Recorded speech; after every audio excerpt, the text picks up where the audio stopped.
imenso prazer, na qualidade de diretora da Escola Judicial desse tribunal, dou início ao ciclo de conferências sobre a reforma do Código de Processo Civil.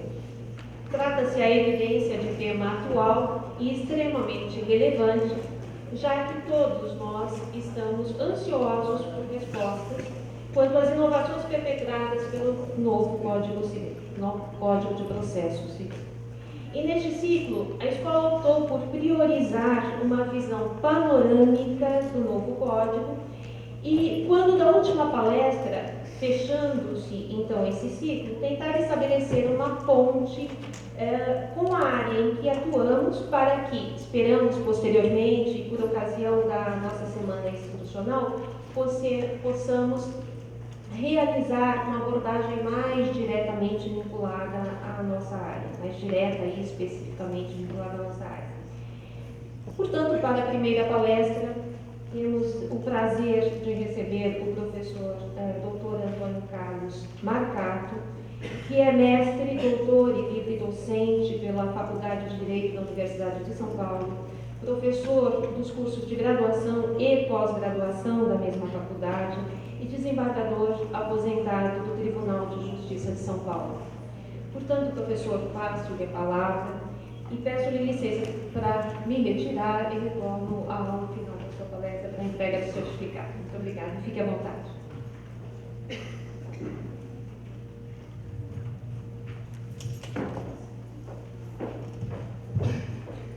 Boa noite a todos. Eu quero, antes de mais nada, registrar aqui o meu agradecimento à Leila pelo convite e da minha honra de estar aqui novamente neste auditório. Talvez não saibam, mas na inauguração desse auditório, não na inauguração do prédio, deste auditório, a primeira palestra que ocorreu neste auditório, eu estava sentado nesta mesa, ao lado de um outro professor e de um ministro do TST. Vejo que eu fui duplamente honrado, né? E para mim é uma alegria estar aqui novamente hoje. Eu tenho vindo com muita frequência ao tribunal. É uma honra muito grande também ter sido convidado para esses cursos de juízes, novos juízes, e sorte que tenho aqui muitos bons amigos, e sempre que posso eu atendo aos convites, tenho atendido sempre, justamente por conta dessa minha ligação com o TRT de São Paulo. Dito isso, eu queria fazer uma breve explicação a respeito da utilização dos slides. Eu tenho feito palestras em vários locais. E por conta disso, cada qual com um interesse diferente. Hoje mesmo, eu saí da Procuradoria da Justiça do Ministério Público de São Paulo e direto para cá.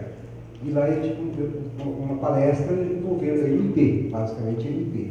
E eu pretendia, assim que terminasse a minha palestra lá, ir até minha casa e reajustar os slides para fazer uma coisa mais concentrada aqui. Mas por conta da chuva atrasou lá e, enfim, não houve jeito. Então, num determinado momento, verão que eu estou passando os slides rapidamente, significa dizer que naquele tema em particular não há interesse direto na nossa exposição, porque é uma exposição de 1h30, 2 horas, e obviamente que não haveria tempo hábil para explorarmos todos os aspectos, né? Essa é a primeira observação. A segunda observação é de que este código, em certa medida, é uma incógnita. Evidente que a repercussão mais imediata, assim que entrar em vigor no dia 16 de março de 2016, se dará na esfera das chamadas justiças comuns, a justiça comum da União, que é a federal, e as justiças comuns estaduais e do Distrito Federal. A Justiça Especial do Trabalho e a Justiça Especial Eleitoral terão sofreram um pouco a influência. Por quê? Porque o Código de Processo Civil, os senhores sabem melhor que eu, aqui na esfera da Justiça do Trabalho, ele é aplicado apenas subsidiariamente, muito embora em alguns institutos fundamentais, nós vamos ver aqui, ele tenha incidência plena, por exemplo, na ação rescisória. Então, há determinadas situações em que o exame do Código de Processo Civil deve ser feito de forma tão proficiente aqui como no juízo estadual que vai utilizá-lo na sua integralidade. Há algumas novidades que são muito boas, muito bem-vindas. Algumas outras que são extremamente preocupantes. e algumas terceiras que, com devido respeito, representam aí uma espécie de modismo, alguém que achou bonito, viu, leu em algum lugar, aquilo que a gente chama de doutrinador de gabinete, não? Conhece toda a doutrina, conhece tudo, leu tudo, mas se passar diante do fórum não sabe identificar o edifício. Não é? Sorte que vivência prática nenhuma. E determinadas coisas que podem estar muito bem na teoria, na prática não vão efetivamente funcionar. Não quero ser negativista, porque o código no seu geral está bom. Muito embora, na minha visão particular, não precisássemos de um código novo. Nós temos um Código de Processo Civil que está em vigor desde 1974, que vinha sendo submetido, aliás, sendo ainda submetido a reformas profundas. Bastaria terminar a reforma, não precisaríamos de uma nova jurisprudência, não precisaríamos de um conjunto de obras doutrinárias. Eu não posso lamentar, para falar a verdade, porque, veja, eu vou ter que reescrever meus livros. Eu estou sendo convidado para ir para o Brasil todo, para dar palestra, então eu viajo, sou muito bem recebido, não é? Alguns eventos até me pagam. Eu não tenho por que reclamar. Isso enquanto profissional. Enquanto cidadão que sou, eu fico às vezes preocupado. Porque, no fundo, esse é um diploma destinado à distribuição da justiça e não ao atendimento de teorias ou vaidades pessoais. Mas, de qualquer modo, fica feito aí um reparo, tá bem? E agora eu vou começar, então, mostrando algumas novidades. Algumas não têm reflexo direto no processo trabalhista, algumas sim. Mas aquilo que me parece mais interessante. Então, mudando rapidamente. A questão da incompetência relativa. Esse é uma coisa que é bom que saiba. Esse material já está aqui salvo nesse equipamento, fica à disposição, né? O embargador já sabe que poderá disponibilizar, não está completo, não está aqui o código todo, obviamente, só aquela parte que eu já estudei, digamos assim. Né? É uma parte considerável, mas ainda muita coisa falta ser examinada. Mas veja, na justiça comum, a incompetência relativa, ela representa um incidente no processo. Em outras palavras, o processo fica suspenso, o andamento do processo suspenso, até que o juiz resolva se aquele órgão jurisdicional é ou não competente para julgamento daquela causa. Se ele se reconhecer como competente, o processo prossegue ali, cabe agravo da decisão, enfim. E se ele reconhece a sua incompetência, ele determina a redistribuição daquele processo para o órgão competente. E daí pode surgir conflito, etc, etc. Mas é um incidente colateral à contestação. No Código Novo, não. No Código Novo, todas as defesas processuais vão ficar concentradas na contestação. Por exemplo, mais um caso. Impugnação do valor da causa. No processo civil, quando o réu impugna o valor da causa, surge um incidente lateral, autos próprios, quando são autos físicos. No Código Novo, quer impugnar o valor da causa no corpo da contestação. Mais um exemplo, assistência judiciária gratuita. Tem a lei 1600, 1950, nós sabemos. No Código de Processo Civil, não há previsão de tratamento. Só que toda vez, no atual, toda vez que há um questionamento de assistência judiciária, tem que resolver lá fora, autos próprios. Acaba agora na contestação. Enfim, há uma série de novidades em termos do chamado princípio da concentração. A iniciativa do réu, ao contestar, fica concentrada no ato típico de defesa, que é a contestação. É isso aí. Prorrogação, isso tudo está ligado à própria competência. Se o réu não arguir a incompetência, prorroga, o órgão jurisdicional onde a ação foi proposta torna-se plenamente competente. Conflito de competência entre dois ou mais juízes. Eventualmente, aí sim há de interesse, porque pode haver conflito de competência, e eu vi isso acontecer entre a Justiça Estadual e a Justiça do Trabalho. Situações envolvendo, por exemplo, o pagamento de verbas sindicais. No início, quando foi alterado o artigo 116 da Constituição Federal, por conta da emenda constitucional 45, a questão da ação acidentária, se acidentária cabia ou não à Justiça do Trabalho, ou se previdenciária passaria ou não, surgiram conflitos. Hoje já tudo consolidado na prática, mas pode haver conflito de competência entre dois ou mais juízes de justiças distintas, dois ou mais tribunais de justiças distintas, e esses conflitos vão ser resolvidos nos termos do Código de Processo Civil. Aqui, não é interesse direto, aqui são, a me consta, são juízes e servidores. Portanto, ninguém com interesse direto em honorários advocatícios. Não é? Mas sabe de uma coisa? Hoje nós teremos, no Código Novo, nós temos chamados de honorários cumulados e sucessivos. Em outras palavras, hoje o juiz condena a pagar a verba honorária. Se houver recurso, você realiza o preparo, etc. Não tem mais nada. No Código Novo, não. No Código Novo, o juiz condenou a pagar a verba honorária? Sim, você recorreu, se perdeu, paga de novo. E depois tem a fase de execução, paga de novo. Eu fiz um cálculo por alto. Se somarmos tudo, vai dar uns 45% do proveito econômico da causa, ou do valor da causa. Os advogados, obviamente, estão radiantes, né, com essa novidade. É claro que a jurisprudência e o bom senso, que direito é fundamentalmente bom senso pode prevalecer, não tem sentido. Me permite até contar uma história, uma ocasião, foi feita uma perícia, um procedimento de direito sumário, singelo, mas a perícia era uma perícia complexa. E o perito apresentou lá proposta de honorários provisórios.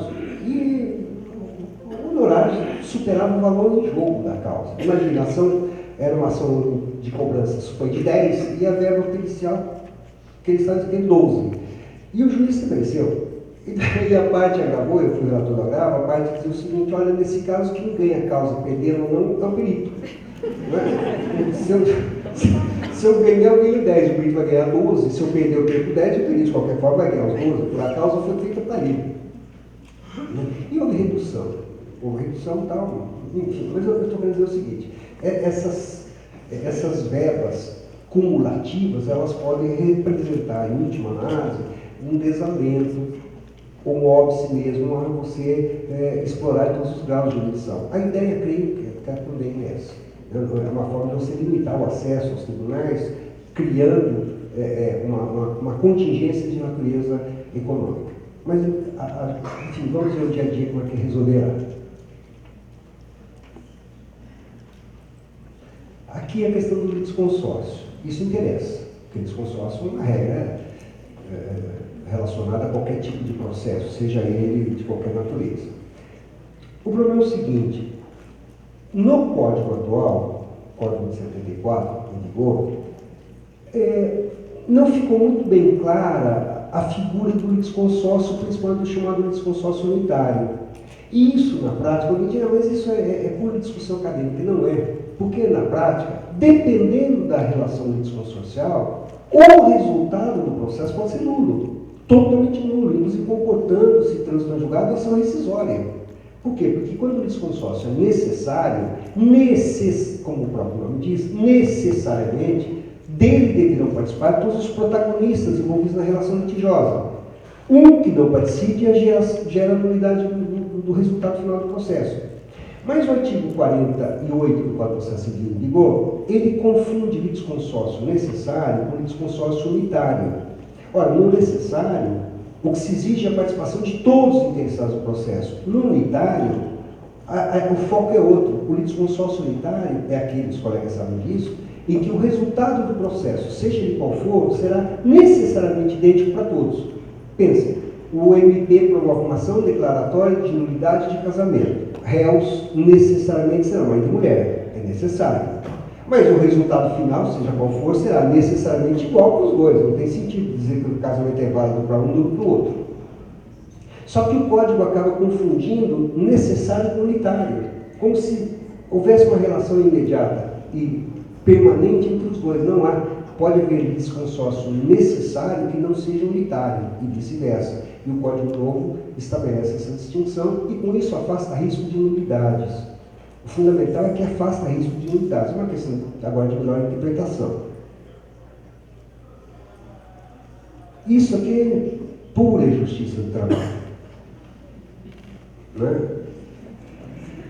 Eu tenho sempre dito o seguinte: é uma pena que não seja mão dupla. Porque o que nós trouxemos para a justiça comum da experiência da trabalhista não corresponde àquilo que nós pudermos passar para a trabalhista em termos de experiência da comum. Citação postal, penhora online, desconsideração da personalidade jurídica, ali vai, eu teria N exemplos. Percebo que todos foram incorporados ao Código de Processo Civil. Todas essas técnicas que nasceram na Justiça do Trabalho, ou pelo menos foram aperfeiçoadas na Justiça do Trabalho, foram, ao final, incorporadas ao Código de Processo Civil. Cumprimento de sentença, gente.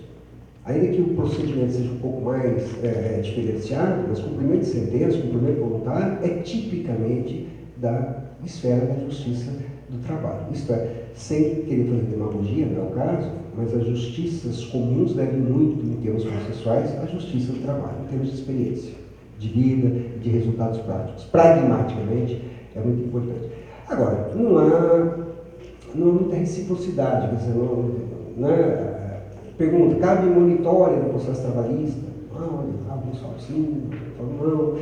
Vai caber tutela provisória? Olha, alguns falam que sim, alguns falam que não. E são coisas que podem funcionar muito bem também no próprio processo trabalhista, não obstante a sumariedade que possa haver no procedimento, e fundamentalmente, e talvez por conta disso mesmo, em razão do caráter extremamente social que se deve prestar ao processo trabalhista. Então, algumas técnicas podiam ser realmente aproveitadas, mas isso a jurisprudência dirá. O fato é que aquele Código de Processo Novo, o atual não, mas o Código de Processo Novo, ele estabelece o procedimento da desconsideração da personalidade jurídica, iniciativa, situações de cabimento, a desconsideração inversa, aquilo que está no Código Civil e aquilo que na Justiça do Trabalho já é do dia a dia praticamente. Aqui é uma coisa interessante, amigos curiae. Não é novidadíssimo, não. O professor Carlos Carpinteira Bueno, que é um excelente jurista, um jovem professor, um magnífico professor, ele defendeu uma tese sobre amigos curiae. Isso é amigos curiae. Ele escreveu dezenas, na verdade, 2 centenas de páginas sobre amigos curiae. Veja, é um assunto importantíssimo. Agora, o que é isso? O amigo da cúria, o amigo do juízo. Na verdade, nenhum ser humano reúne condições pessoais, de vida, intelectuais, enfim, para saber tudo, ou seja, para ser portador de toda a ciência humana, de toda a tecnologia. Isso é absolutamente impossível. A pessoa mais genial que seja, ela não tem esse tão vasto conhecimento. Agora, as pessoas, em geral, não têm que decidir, os juízes sim. E o juiz não pode deixar de decidir sob o argumento de que ele não dispõe de conhecimento daquela matéria. Então, o que acontece? Isso vem do direito anglo-saxônico. O juiz ou o tribunal pode convidar determinada pessoa física ou jurídica para auxiliá-lo, não para auxiliar para julgar, mas para dar informação.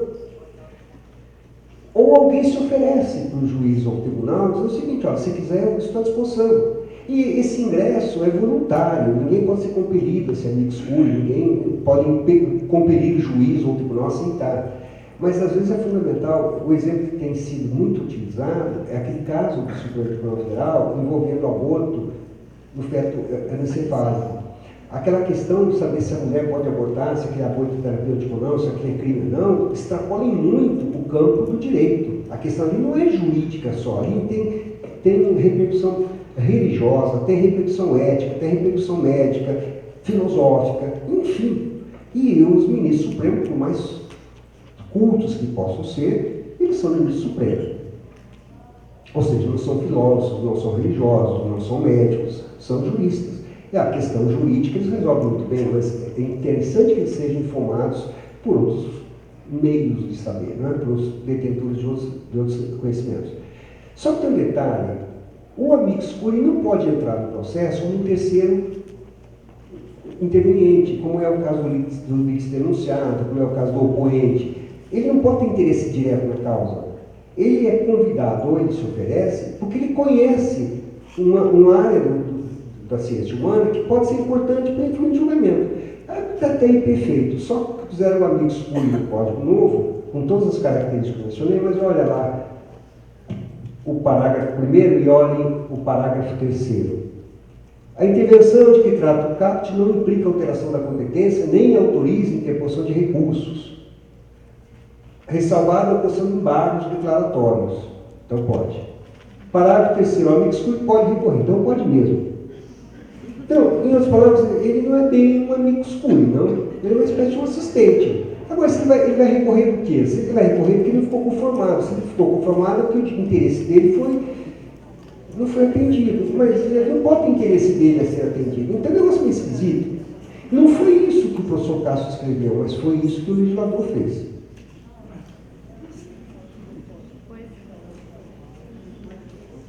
Aqui, conciliadores e mediadores, também bem sinteticamente. Desaparece no Código de Processo Civil Novo a figura do procedimento ordinário e desaparece a figura do procedimento sumário. Não haverá mais procedimento ordinário nem sumário. Haverá um procedimento padrão chamado procedimento comum, que atenderá todas as causas, exceto quando houver procedimento especial. Continua havendo procedimentos especiais, consignatório, monitório, etc. Mas a regra será a incidência do procedimento comum. Como é que vai funcionar sinteticamente? Sinteticamente é o seguinte, nada de novo, diga-se passado, mas sinteticamente é o seguinte, foi proposta uma ação? Sim. O interesse em jogo é disponível, aqueles interesses dos quais a parte possa dispor pela própria natureza do direito, ou porque a parte é capaz, enfim, partes capazes e disponíveis? Sim. Pois é, vai ser designada uma audiência prévia de mediação e conciliação. Não se instaura ainda a conflituosidade judicial, audiência prévia. Nessa audiência prévia, vai atuar um conciliador ou um mediador, dependendo do caso concreto, e se a mediação ou conciliação resultar positiva, aí o juiz é chamado a homologar, valendo como sentença de mérito, ok? E se não sair conciliação? Se não sair conciliação, daí o processo terá trâmite regular, contestação, etc, etc. A ideia aí é fazer com que você resolva o problema antes que a litigiosidade seja mais acentuada.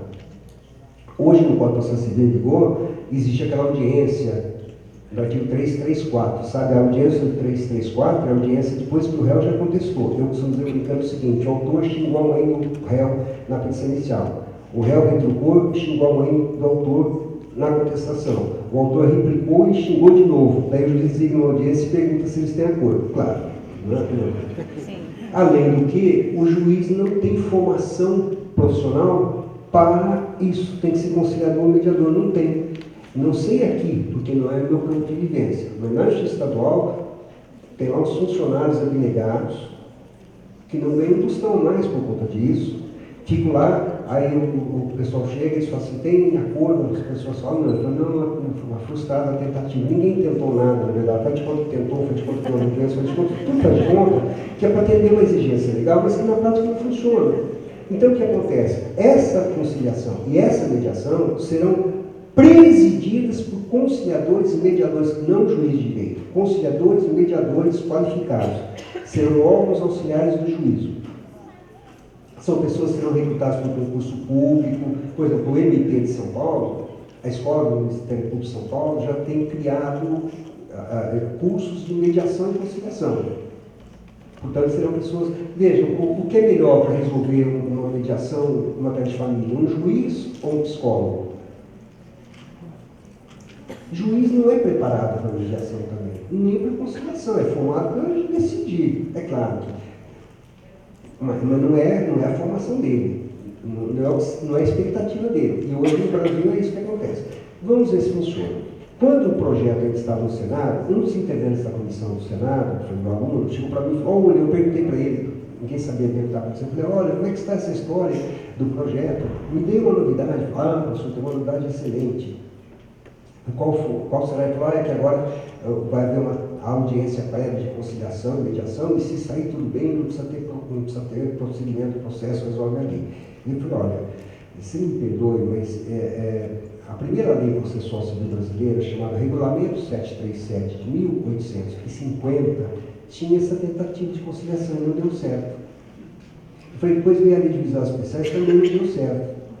E agora vem esse código novo, e se não tiver conciliador ou mediador, também não vai dar certo. Então, tudo bem, é muito bonito, vamos ver se tem. Possivelmente, o último estado a adotar mediação e conciliação com órgãos auxiliares será o estado mais pobre da federação para nós. São Paulo foi o penúltimo estado a criar a defensoria pública. São Paulo está atrasado no processo eletrônico. Me permito até contar uma história. Advogado amigo meu, trabalhista, foi uma pequena comarca no interior do Piauí, considerado um dos estados mais pobres do Brasil, chegou correndo, porque o avião dele atrasou, ia começar a audiência, ele procurou a chefe da secretaria, falou que ele queria, era uma reclamação trabalhista, onde é que ele levava protocolo. Ela olhou e falou: o senhor está com contestação escrita? Ele falou: sim. Ela falou: não vai dar mais tempo, é processo eletrônico, de onde o senhor veio? Bom, eu acho que está explicado. Aqui, atos judiciais, os atos judiciais decisórios, não? É o equivalente hoje ao artigo 162, 163 do Código em vigor. Sentença, decisão interlocutória, né? Despacho. Sendo que despacho não é ato decisório, é ato de impulso de movimentação, tanto que não cabe recurso de despacho. Do verdadeiro despacho não cabe recurso. E depois o acórdão, que é de órgão colegiado, tribunal. O que o Código faz? Tanto o Código em vigor quanto o Código novo, eles estabelecem, ou tentam estabelecer, na verdade, a exata qualificação do ato, porque eu não tenho dúvida quanto ao recurso cabível se eu souber qual é o ato do qual eu recorro. Colocando de outra forma, é sentença? Sim. Bom, então cabe a apelação. 513. É decisão interlocutória? Sim. Então cabe agravo. 522. E se eu não sei se aquilo é sentença ou decisão, a dúvida quanto à natureza do ato implica a dúvida quanto ao recurso a ser utilizado, né? A questão da fungibilidade, etc. O Código tenta resolver, o Código Novo tenta resolver no que diz respeito à sentença. Então, eu permito só ler o parágrafo primeiro, 201. Ele diz o seguinte: ressalvadas as previsões expressas nos procedimentos especiais, sentença ou pronunciamento por meio do qual o juiz, com fundamento no artigo 482 e 484, põe fim à fase cognitiva do procedimento comum, bem como distingue a execução. Bom, o artigo 482 é o equivalente ao artigo 267 hoje do Código, que trata das sentenças terminativas, extinção sem julgamento. E o 484 equivale ao 269 do Código em vigor, que trata das sentenças de mérito. Então, ele está dizendo o seguinte: que sentença é o ato do juiz que caiba no rol do 482 ou do rol do 484, e que põe fim à fase cognitiva. Não é verdade. Quando você fala que uma sentença põe fim à fase cognitiva, você pressupõe que depois da fase cognitiva virá a fase de execução. Ou não? Ora, nem toda sentença tem atributo de título, não? Imagine uma sentença de divórcio. Qual é a fase executiva? É levar cartório e registrar, chama execução e prova. Uma sentença declaratória de paternidade, qual é a fase executiva? Perceberam ou não? No fundo, o que põe fim ao processo nunca é a sentença, é o trânsito em julgado. Eu até brincar com meus alunos na faculdade, que o código, originalmente, no artigo 162, parágrafo 1º, Código de Vigor, dizia: sentença é o ato no qual o juiz extingue o processo, julgando ou não a causa. E eu brincava com meus alunos: se a sentença é o ato do juiz que extingue o processo, então a apelação é o ato que o ressuscita. Na verdade, o que põe fim ao processo é o trânsito julgado, ou no caso da execução, a satisfação plena do credor. Então, é um conceito bom, mas não vai resolver muita coisa. Até porque há casos que não cabem nesse conceito. Mas paciência. Aqui. Todos os prazos de direito processual, todos os prazos processuais passarão a ser computados em dias úteis. Os prazos materiais continuam em dias corridos, porque a regência da lei civil. Então, prazo de prescrição, prazo de decadência, mas os prazos processuais, prazo para recorrer, prazo para responder, prazo para contestar, tudo, são computados em dias úteis. Ou seja, os dias não úteis intercalados na contagem são desconsiderados. Diferente de hoje, em que os dias corridos. Me permita dar um exemplo. Embargos declaratórios, 5 dias. Prazo, 5 dias. Se a sentença foi publicada na quinta-feira, o primeiro dia útil seguinte, falando hoje, é na sexta. São 5 dias. Sexta, sábado, domingo, segunda. Segunda-feira agora é feriado. Ou terça. Em outras palavras, na verdade, desses 5 dias corridos, 2 são úteis, os outros não. Isso, a reclamação dos advogados, não tem final de semana, tem que ficar trabalhando, etc, etc, etc. Como é que vai contar agora? 5 dias, embargos continuam com prazo 5 dias, em declaratórios, tá bem?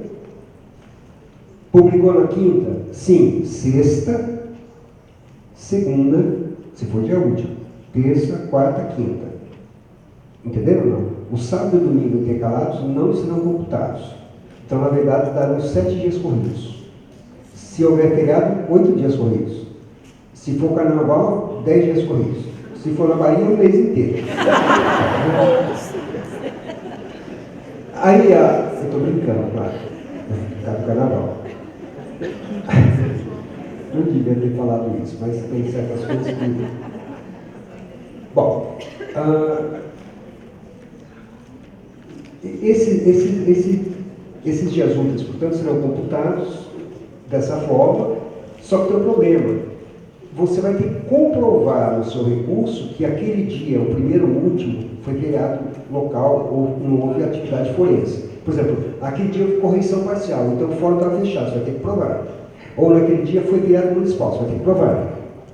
Se for embargos declaratórios, mesmo que o prazo seja prazo contado em dias úteis, se você pedir uma certidão aqui em São Paulo, lá no Fórum João Mendes, para dizer que aquele dia foi feriado, certamente depois dos 10 ou 15 dias você obtém a certidão e o seu prazo já foi perdido. São umas coisas assim, enfim, que não sei como vai dar. Uma outra coisa a respeito de prazo.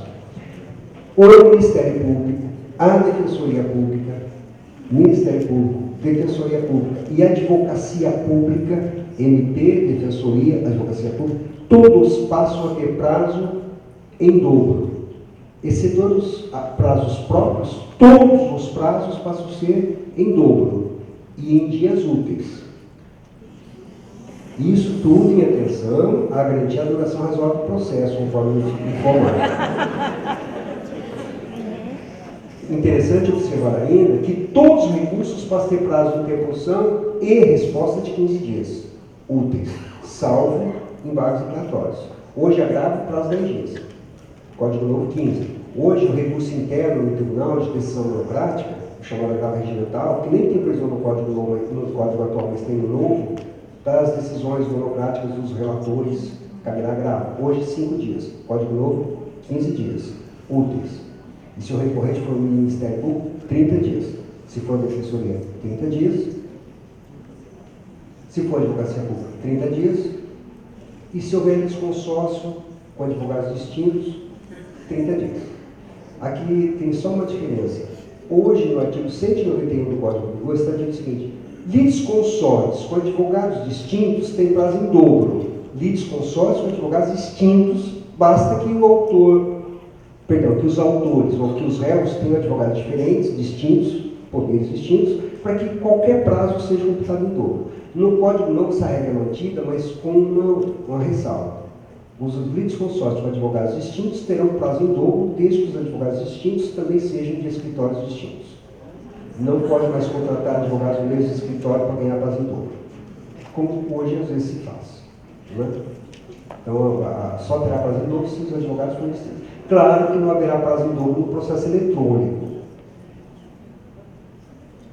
No caso de litisconsórcio, não tem sentido, porque o prazo em dobro para litisconsórcio distinto é para dar aos advogados a mesma oportunidade de acesso. Se for eletrônico, cada um acessa na casa dele, no seu escritório, não teria sentido isso. Né? Aqui é aquilo que eu falei.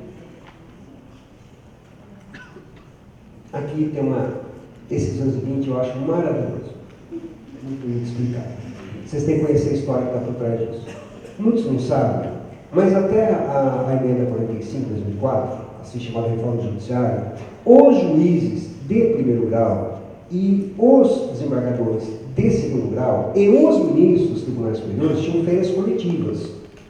2 a 31 de janeiro, 2 a 31 de julho. Tá bem?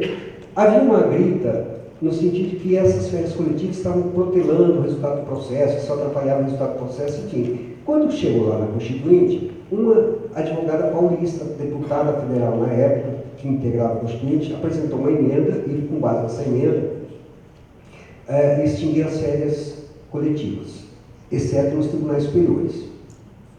Claro, o Supremo tem duas turmas, cada qual com 5 ministros. Aliás, hoje está desfalcado de uma, mas enfim. Se 3 ministros entram em férias em agosto, pararam. Então, nos tribunais superiores, TST, STJ, enfim, continua havendo as férias de 2 a 31 de janeiro, 2 a 31 de julho. Mas nos tribunais TRTs, TJ, etc., desapareceram as férias coletivas, como desapareceram em primeiro grau. Perfeito. Só que daí, gente, a emenda é de outubro. Chegou o final do ano, não? Aí os advogados perceberam que deram um tiro no pé, porque advogado que trabalha sozinho não teria mais férias. Se todos os juízes estão trabalhando o ano inteiro, entendeu? Aí criaram o recesso. Mas o recesso é suficiente, o recesso vai do dia 20 a dia 6, não dá para fazer quase nada. Por outro lado, voltar a ter férias coletivas, tal como no passado, dependeria de uma PEC, uma proposta de emenda constitucional não vai pegar bem. Quem que vai se atrever a fazer uma PEC para trazer férias coletivas? Ninguém. Então, como não dá mais para trazer de volta as férias coletivas aos juízes, trouxe as férias coletivas aos processos. Suspende-se o curso do prazo processual nos dias compreendidos entre 20 de dezembro e 20 de janeiro, inclusive. Perfeito, são 30 dias. Ressalvadas as férias individuais, os juízes continuam tendo 2 férias individuais. Ressalvadas agosto, março, abril. Ressalvadas as férias individuais e os feriados instituídos por lei, os juízes, membros do MP, Defensoria e Advocacia, os auxiliares da Justiça, exercerão suas atribuições durante o período previsto no caput. Ou seja, se você não entrou, se você tirou férias de 20 de dezembro a 20 de janeiro, você é um tonto. Desculpa a brincadeira, mas essa é a verdade. Por que você vai fazer isso? Porque se você for juiz e você estiver no fórum, eu não estou me referindo à justiça de trabalho, estou falando da justiça comum. Se você for juiz e estiver no fórum, você não estando em férias, você pode estar no fórum, não pode fazer audiência, entendeu? E se você for desembargador e estiver em férias, você pode estar no tribunal, não pode fazer sessão, entendeu? Porque se você estiver fazendo audiência e lá no tribunal estiver fazendo sessão, os processos estarão suspensos, entendeu? Então o juiz tem 3 férias. No fundo é isso. No fundo é isso. Não vai nenhuma crítica aqui, parabéns. O fato é que isso é uma hipocrisia.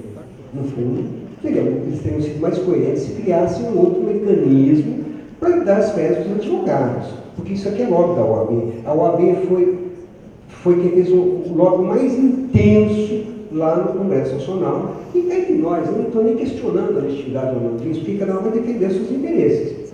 O lobby da magistratura foi nenhum. Muita coisa que passou e que talvez não atenda os interesses da magistratura ou do MP foi nenhum.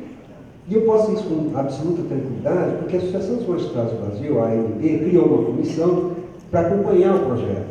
E eu era o relator dessa comissão. E o deputado Paulo Teixeira, que foi o relator geral na Câmara, foi meu aluno, me convidou para assessorá-lo. E eu cansei de pedir sugestões a juízes, a promotores e tal, e recebi de um monte de advogados. Que necessariamente não atendiam as reivindicações, expectativas dos juízes. Agora, no finzinho, que começaram a se movimentar, tanto que inventaram algumas coisas. Esses vetos que a presidente Dilma realizou foi em atenção a algumas reclamações do Tribunal Superior. Sustentação oral no Supremo Tribunal Federal, julgamento de agravo, imagina. Aquelas sessões rápidas que eles têm lá, não é? Onde quase nós falamos, imagina fazer sustentação oral, absurdo, né? Isso foi tirado. Prazos para o juiz, olha que interessante, dias úteis. 5 dias para o despacho, 10 para a evidência introdutória, 30 para a sentença. Pergunta, e se não cumprir o prazo? Se não cumprir o prazo, justificadamente ganha de volta o mesmo prazo, mais uma vez. 5, 10, 30. E se de novo não cumprir o prazo? Conselho Nacional de Justiça, Corregedoria Geral, multa.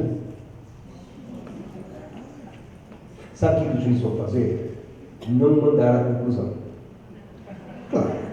Ele está lá sobrecarregado. Se vier para despacho, vai ter que despachar em 5 dias. Se vier para sentença, vai ter que sentenciar em 30. E sabe o que é mais interessante? E me permita aqui um pouquinho de vaidade. Foi sugestão minha. No projeto, o MP teria 30 dias para se manifestar e o juiz 20 para sentenciar. Olha que interessante, o promotor foi há 30 dias úteis e o juiz tem 20. Falei, pô, então, vamos pelo menos, já que o MP é mais importante, vamos pelo menos equiparar a magistratura e o MP. Vamos dar os meses 30 dias, uma questão de isonomia, né? Todos são iguais perante a lei. Né?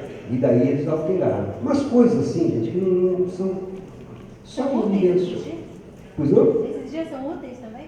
Úteis. Os prazos processuais todos úteis, viu? Todos úteis. Aqui, se eventual da justiça vai acontecer com ele. O advogado defensor público é o MP, o que vai acontecer com ele. Olha as multas, está cheio de multa. Perda de direito de retirada de autos. Ah, não, juiz. Olha que interessante. 1, 2, 3, 5. Está lá. Eu não vou ficar lendo, tá? Mas enfim, estão aí. O dos serventuários eu passei rápido para não causar comoção.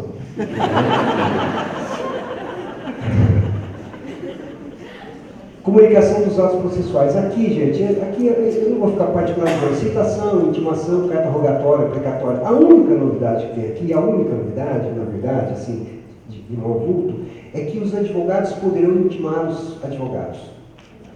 Como o advogado é representante da parte, então um advogado pode intimar a parte contrária por meio do seu próprio advogado. Isso é um modelo que funciona muito bem no sistema da common law. Nos Estados Unidos acontece muito isso. Só que lá eles levam a sério. Mas imagina aqui. Eu estou só imaginando. Vai aparecer embargo verbal na anunciação de obra nova. Você até nem está mais no código novo, mas no código atual existe um procedimento especial de enunciação de obra nova. É o seguinte: você acorda no sábado de manhã e o teu vizinho está construindo um muro, um mutirão, está cheio de gente lá, já com cerveja, churrasco e tal, e você, na hora que terminar o muro, você não vai conseguir abrir a janela do seu quarto, vai bater no muro. Então não vai dar tempo de ser socorrido judiciário. No Código Processual me fala, não se preocupe, você pega 2 pessoas, vai até o construtor e fala assim, a sua obra está embargada.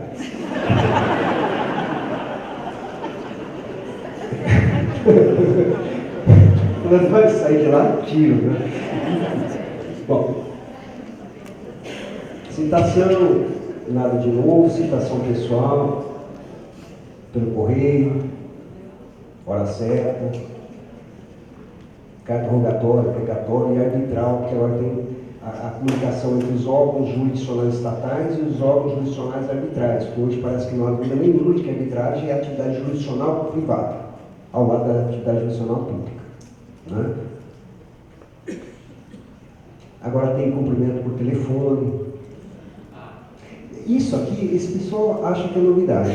Há uns 30 anos atrás, numa comarca aqui do lado de São Paulo, aqui do lado de São Paulo, tinha um oficial de justiça que o juiz começou a desconfiar porque começou a dar um comparecimento espontâneo. O réu começou a comparecer sem citação.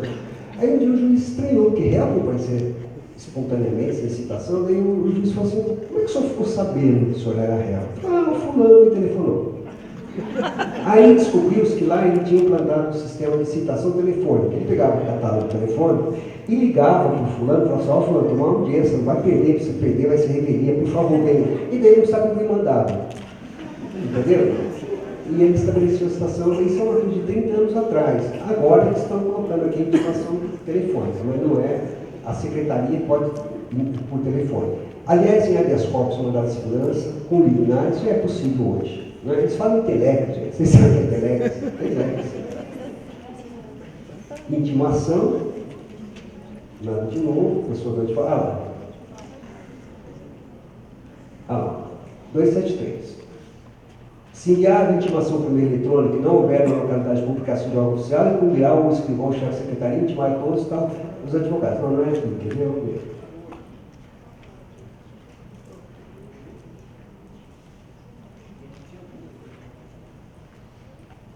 Tem algum lugar aqui? Aqui, esse é o dado mais importante. E eu não sei se terá ou não incidência na Justiça do Trabalho. Eu imagino que deveria ter. Não sei se terá todavia. É o seguinte, todo mundo aqui estudou na faculdade, tutela antecipada, todo mundo estudou tutela cautelar, todo mundo sabe distinguir a tutela cautelar e tutela antecipada, ninguém questiona isso, jurisprudência pacífica, doutrina já consolidada, a lei, etc, etc. Pois bem, acontece que um fulano escreveu um livro chamado Tutela Provisória. O outro escreveu um livro chamado Tutela de Evidência. O outro escreveu um livro chamado Tutela Cautelar. O outro escreveu um livro de tutela. E daí todo mundo tem que vender livro, que não é ninguém de ferro. Então agora é o seguinte, agora nós temos um gênero chamado tutela provisória, que se subdivide em tutela de urgência e tutela de evidência. Eu vou direto lá no assunto. Tutela de urgência e tutela de evidência, que por sua vez se subdivide em tutela cautelar e tutela antecipada. Entendeu? Pois é.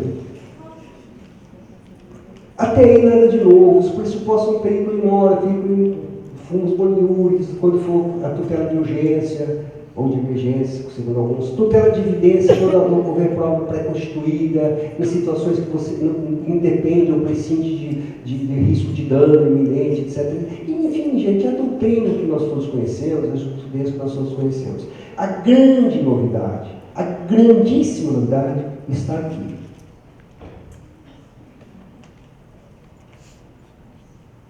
Bem, artigo 304. É o seguinte, eu queria que compreendessem a implicação disso. Imagine, eu vou até tirar para vocês ficarem olhando para mim. Depois eu volto lá. É a forma que eu faço com meus alunos para chamar atenção. Lá que lá eu dou prova. Né?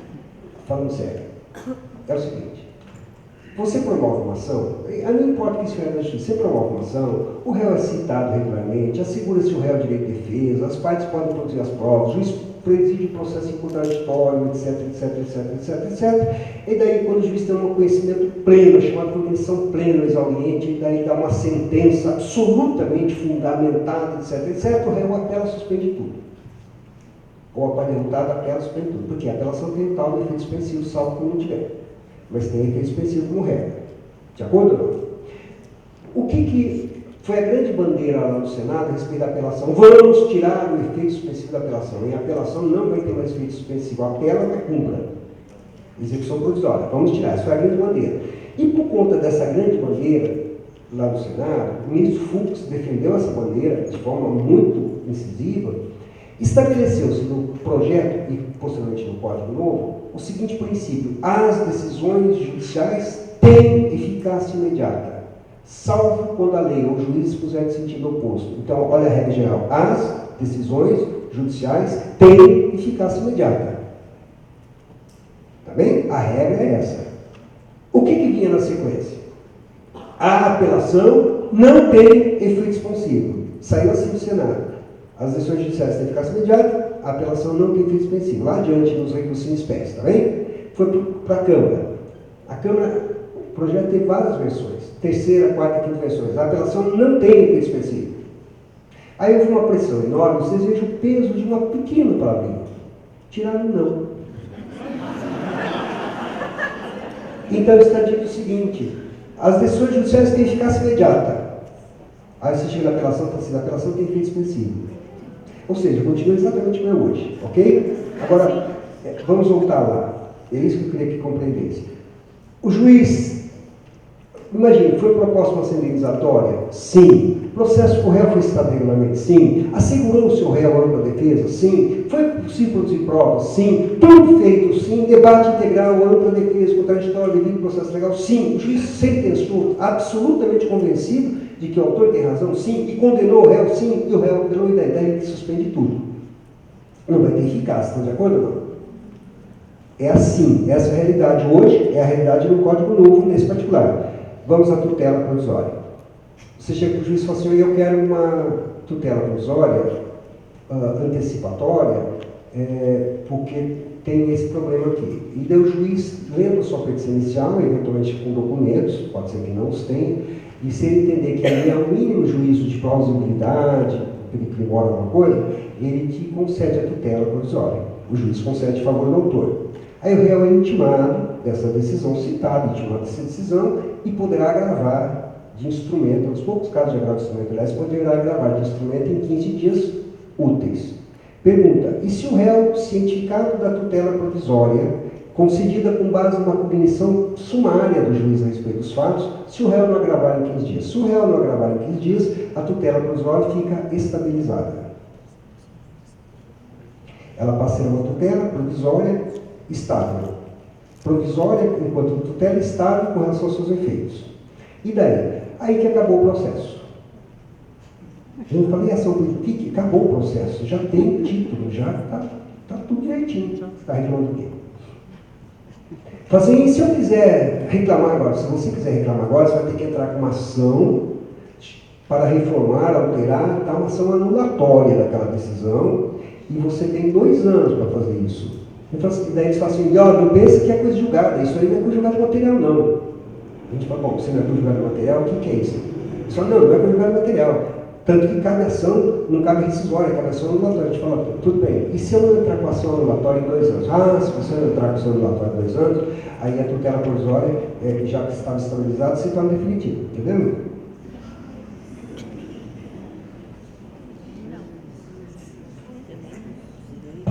A tutela antecipada concedida nos termos do artigo 303 torna-se estável se da decisão que a conceder não for interposto o respectivo recurso. O respectivo recurso é agravo no atual instrumento, 15 dias. No caso previsto no caput, o processo era extinto. O juiz concedeu, você não recorreu, extinguiu. Parágrafo 2º. Qualquer das partes poderá demandar a outra com o intuito de rever, reformar e invalidar a tutela antecipada estabilizada nos termos do caput. Parágrafo 3º. A tutela antecipada conservará seus efeitos enquanto não revista, reformada e validada por decisão de mérito proferida na ação de que trata o parágrafo 2º. Ação nova. Parágrafo 4º. Qualquer das partes poderá requerer os arquivamentos autos, etc, tal, para entrar com essa ação nova. Parágrafo 5º. O direito de rever, reformar e validar a tutela antecipada, previsto para o 2º, extingue-se em 2 anos, contados na ciência da decisão. Parágrafo 6º. A decisão que concede não faz com julgado, marca entre nós, depois não tem mais o que fazer. É isso, entendeu?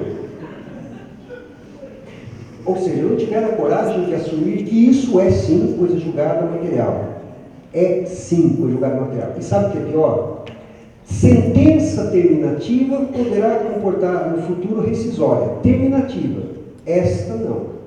Esta, se você não entrar com a anulatória, tchau e benção, acabou. Entenderam? Um dia desse eu dava palestra para juízes estaduais aqui de São Paulo, a juíza virou para mim e falou assim, olha, francamente, eu não vou mais na tutela antecipada com o Código Novo, porque eu não quero ter esse peso na minha consciência se eu cometer um erro. Ela falou, se eu cometer um erro e a parte não agravar, isso se torna definitivo, e eu não posso fazer mais nada. Em outras palavras, vai acontecer isso mesmo. Muitos juízes vão, sabe, fazer o que alguns fazem hoje, concede tutela antecipada da sentença. Então, eu espero antecipação, né? Tem 3 anos que eu estou esperando, aí dá a sentença da tutela antecipada. Vai acontecer isso na prática, né? Paciência. Isso aqui é tutela cautelar, aqui é a tutela de evidência, que é o negócio. Procedimento comum, aquilo que eu mencionei aos colegas, né? Tem aquela audiência prévia, enfim, mas não tem grandes novidades, contestação. O que interessa aqui é isso aqui, ó. 332. E isso demanda uma explicação prévia. Já de alguns anos para cá, de algumas décadas para cá, na verdade, está havendo uma influência, num primeiro momento muito tímida, depois um pouco mais intensa, de técnicas de julgamento do sistema da common law, sistema anglo-saxônico, aqui no Brasil.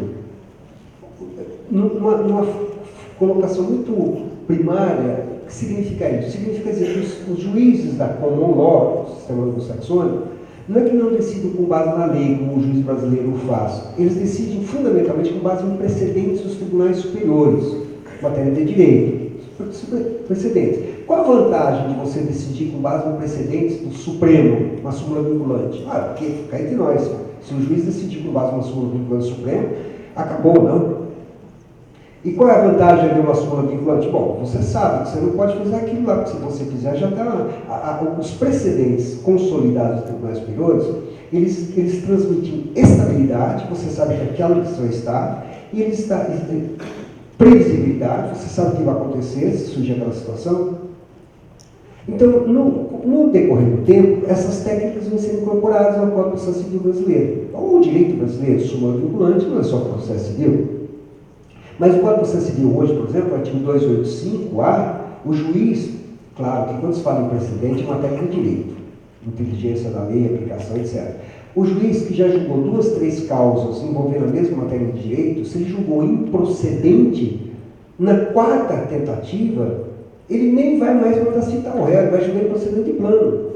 Ele vai dizer, ó, isso aqui eu já julguei aqui, acolá, já julguei procedente, nem dei que não tem, está improcedente. Pronto. É possível, é o chamado julgamento liminar, pela rejeição.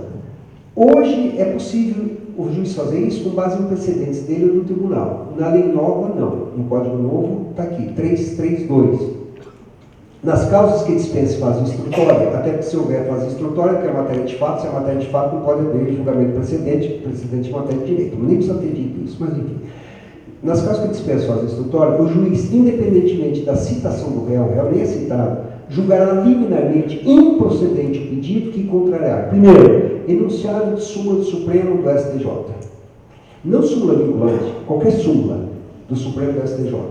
2. Acordo proferido pelo Supremo ou pelo STJ em julgamento de recursos repetitivos, especial extraordinário.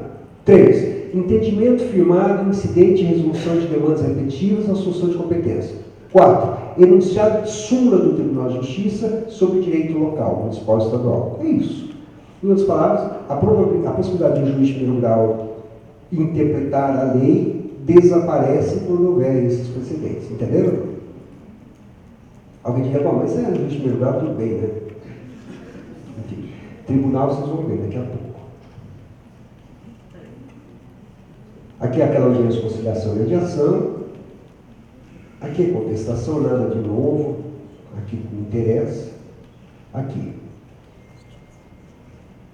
Julgamento antecipado do pedido não é novidade. Eu creio que mesmo na Justiça do Trabalho. Não é isso? A matéria é só de direito, sei lá. Não vai fazer audiência, ou pelo menos não tem que testemunha. Isto é, desde que não haja necessidade de fazer uma dilação probatória, estender os processos, vai de julgamento. Se você vai chamar de julgamento antecipado, não é zero julgamento antecipado, na medida em que dispensa a fase probatória. É isso. O que o Código traz de novo é o julgamento antecipado parcial do mérito, que no dia a dia, na rotina forense, já existe, só não existe previsão no Código não passa a existir. Me permita um exemplo. Você promove uma ação, imagine uma ação de alimentos. A verba alimentar prescreve quinquenalmente. Então imagine que alguém promoveu uma ação cobrando 72 prestações alimentares, prestações periódicas. A hora que ele entrar em juízo, o juiz civil vai dizer o seguinte, olha, 72 não pode. 5 anos são 60. 72, 12 são a mais, já estão prescritas, prescrição de ofício, justiça comum, prescrição de ofício. 219, parágrafo 5º, Código de Processo Civil. Prescreve ponto final. Imagina que ele não percebeu. Aí, proposta ação, lá pelas tantas o réu chega e fala, tem prestação prescrita, são prestações periódicas, mas tem as vencidas ainda, não? Tem as vencidas, algumas prescritas, mas que vão vencer ainda nos processos. Aí o juiz fala assim, as prescritas já estão declaradas como tal. Prossiga para julgar o resto. A gente fala, que ato é esse? Essas que já estão prescritas, prossiga. É uma decisão interlocutória. Mas é uma decisão interlocutória que envolve o mérito da causa. É chamada decisão interlocutória de mérito. A pergunta é, cabe sentença, cabe apelação ou cabe agravo? Essa pergunta no Justiça do Trabalho seria irrelevante. Mas na Justiça Comum é muito frequente. Por quê? Porque se for sentença, cabe apelação. Se for decisão, cabe agravo. E ficou essa conversa de cabe apelação, cabe agravo e tal. Enfim, o Código Novo fala o seguinte, pode-se dar essa decisão, é uma decisão interlocutória de mérito e cabe agravo, na falta de instrumento. Com isso resolve essa serena, essa polêmica a respeito. Tá? Há aqui uma coisa maravilhosa, na Suíça. É o seguinte, o juiz vai designar uma audiência saneadora, vai chegar para as partes e falar assim, gente, estamos aqui em paz, todos felizes, vamos delimitar o campo da controvérsia, vamos delimitar o campo probatório, vamos verificar quais são as questões de fato de direito que vocês querem que sejam apreciadas. Por favor, estão de acordo, está homologado. A partir de agora, o litígio vai se desenvolver nos termos que foi aqui combinado, dentro desse espírito de cooperação mútua, segundo o artigo 6º do Código de Processo Civil Novo, que diz que todos os sujeitos de processo devem cooperar entre si para que se obtenha em tempo razoável decisão de mérito justa e efetiva. Justa e efetiva para quem? Essa história de cooperação foi retirada do modelo, de novo, modelo da common law anglo-saxônico.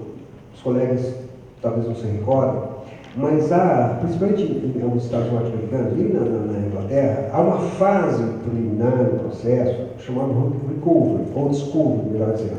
Nessa fase preliminar, as partes se reúnem e tentam uma conciliação, e lá eles abrem o jogo, gente. Falam, tudo bem, eu sou culpado, sim, mas você também, veja o que você fez lá e tal. Cada um abre o jogo para chegar a um acordo. Se chega a um acordo, que bom, no final acabou o processo, entendeu? E se não sair acordo? Se não sair acordo, olha, eu vou te processar e você não pode usar contra mim no processo aquilo que eu te falei lá. Confidencialidade, não pode. Isso é dever de cooperação, lealdade processual, assim por diante. Funciona. Porque se o fulano quebrar esse dever de fidelidade, confidencialidade, ele toma uma sanção enorme, o advogado é expurgado da ordem, é o inferno. Então serve para cá, é bonito. Mas cá entre nós, os juízes aqui, eu não sei, mas os juízes de vara civil em São Paulo, eles têm 7 mil, 8 mil processos em andamento. Um monte de audiências por dia para instrução e julgamento. Daí ele vai designar uma audiência para que os advogados e as partes compareçam, para ver se eles cooperam com ele, juiz. Mas nunca na vida. Nunca. Isso é bonito, mas veio muito. Não é natimoto. Eu não duvido que em uma outra comarca, a primeira comarca onde eu trabalhei, havia tanto serviço, para vocês terem uma ideia, que os servidores guilhotinavam as folhas dos autos. Quando ficava direitinho, se tinha uma guilhotina enorme, ficava guilhotinando, saía direitinho, quadradinho, bonitinho, costurava. Os autos eram cozidos com S, não com Z, lá, cozidos. Lá dá para fazer isso, aqui. Bom, ônus da prova. Aqui, o que interessa é o 373 para o primeiro, chamado o ônus dinâmico da prova, inversão do ônus da prova. No CDC, Código de Defesa do Consumidor, artigo 6º, tem uma regra, que alguns falam que é a inversão do ônus da prova, ou alguns falam que é regra de julgamento. Eu entendo que é regra de prova e não de julgamento. Se o juiz for inverter o ônus, ele tem que informar, falar, essa prova seria da outra parte, mas vai ser sua, porque você tem melhores condições de fazer. Não pode pegar de surpresa. Quem fala que é regra de julgamento fala o seguinte, a hora que o juiz for dar sentença, fala, tá vendo, seu bobo, você devia ter provado que não sabia? Não, provou, já sei, cara. Eu anulei sentenças no Tribunal de Justiça por causa disso. O juiz, quando chegou lá da sentença, falou, isso aqui é regra de julgamento. O conjunto é lá com novos, você devia ter feito. A parte falou, mas como devia ter feito? Ninguém me avisou pelo 333 que devia ter feito, a parte contrária. Até achei que eu ia ganhar. Né? Porque a parte contrária tem essa prova. Eu tenho um pouco de medo disso, porque há juízes e juízes. Aqui não há dúvida nenhuma, é regra de ônus de prova. O que o Código está dizendo novo é o seguinte, o juiz, dependendo das circunstâncias, poderá inverter o ônus da prova. Mas vai ter que alertar a parte, vai ter que dar à parte o direito de se manifestar, etc. Perfeito. Mas os critérios para que o juiz realize isso são um pouco tanto vagos. E eu tenho um pouco de medo, por conta até de uma experiência que eu conto. Algo em direito, isso é uma situação teratológica, a lei tem que tratar da normalidade e não da anormalidade. É verdade. Mas eu conto essa história porque eu acho ela admirável. Juizados especiais. Padre, alguns já ouviram essa história, é verídico. O padre ingressou com uma ação processando uma empresa que produz e comercializa cigarros sob o seguinte argumento, que ele começou a fumar quando ele era seminarista e ficou viciado, de sorte que o meu coração é Jesus e o pulmão das suas cruz. E que ele ficou tão viciado que ele não conseguia mais realizar uma missa integral, tal a ansiedade que ele ficava. Então ele combinou com o sacristão e ele deu um intervalo na missa. Chegando no determinado momento, ele abençoava os fiéis, etc. Ele sai de costa, ia atrás do altar, estava lá o sacristão de cigarrinhas, ele dava 2, 3 bafuradas, e voltava e terminava a missa. Ele falou, isso está me causando uma profunda dor moral, deve ser verdade para quem é religioso. Ele falou, além de me causar mal para a saúde. Então, eu quero uma indenização por danos morais e materiais. Porque cigarro vicia, nicotina vicia, isso está me causando essa dor, sofrimento, etc. Citada a ré, ela não vai dizer que cigarro não vicia. Porque se ela disser não vicia, prova que não vicia. Não é ele que tem que provar que vicia. Você que fabrica, prova que não vicia. O uso é seu. Sem dúvida. Mas prova que não causa dano. Ninguém nem se atreve mais a dizer hoje que cigarro não vicia, que nicotina não vicia. Vicia, com certeza. Que ninguém se atreve a dizer que não faz mal. Claro que faz mal, com certeza, eu sei. Eu tento tomando um remédio para parar de fumar, mas ele só funciona se eu continuar fumando. É verdade, a hora que chegar, vai dar um momento que eu não fumo mais. Então eu não posso parar de fumar por recomendação médica. Tá? Mas voltando a falar sério. Eu estou fazendo essa brincadeira, gente, primeiro porque o ambiente está muito agradável. E segundo lugar, porque essa hora da noite, ficar ouvindo isso, cá entre nós, tem que ter muita boa vontade da parte de vocês. Tem coisa melhor para fazer, tem novela, outras coisas. Né? Mas vamos lá. Aí o que aconteceu? Essa empresa contestou e disse o seguinte: olha, tudo bem, não vai provar dano moral, mas pelo menos uma coisa ele tem que provar. Por que minha marca? Tem tantas empresas que fabricam produtos que comercializam cigarro. Ele tem que provar que fuma da minha marca, pelo menos. Isso é prova dele. Como é que eu posso provar que ele não fuma da minha marca? Ele vai ter que provar que fuma da minha marca. Aí sobrevive a sentença, a prova. E a juíza, foi uma juíza, mas podia ter sido um juiz, um novo julgador, portanto, diz o seguinte: não tem que provar nada, que padre não mente. Este foi o fundamento desse voto. Bom, aqui,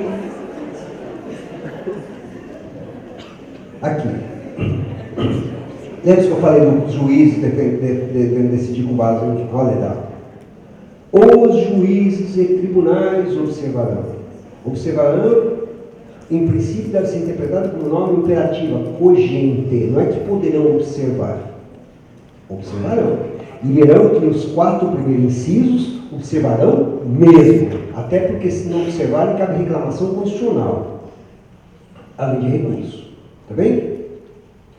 Os juízes e os tribunais observarão as decisões supremas, controle e concentrado de constitucionalidade. Isso vale para qualquer esfera da justiça brasileira. E cá entre nós é correto que assim seja. Cá entre nós. O Supremo é o intérprete e guardião da Constituição, seu intérprete maior, não tem sentido qualquer juiz ou tribunal querer decidir contra. Uma vez eu estava dando umas palestras para os juízes substitutos, era a respeito da súmula vinculante, daí virou um substituto. Na justiça comum, não no trabalho, mas na justiça comum, substituto é pó da terra. Não é?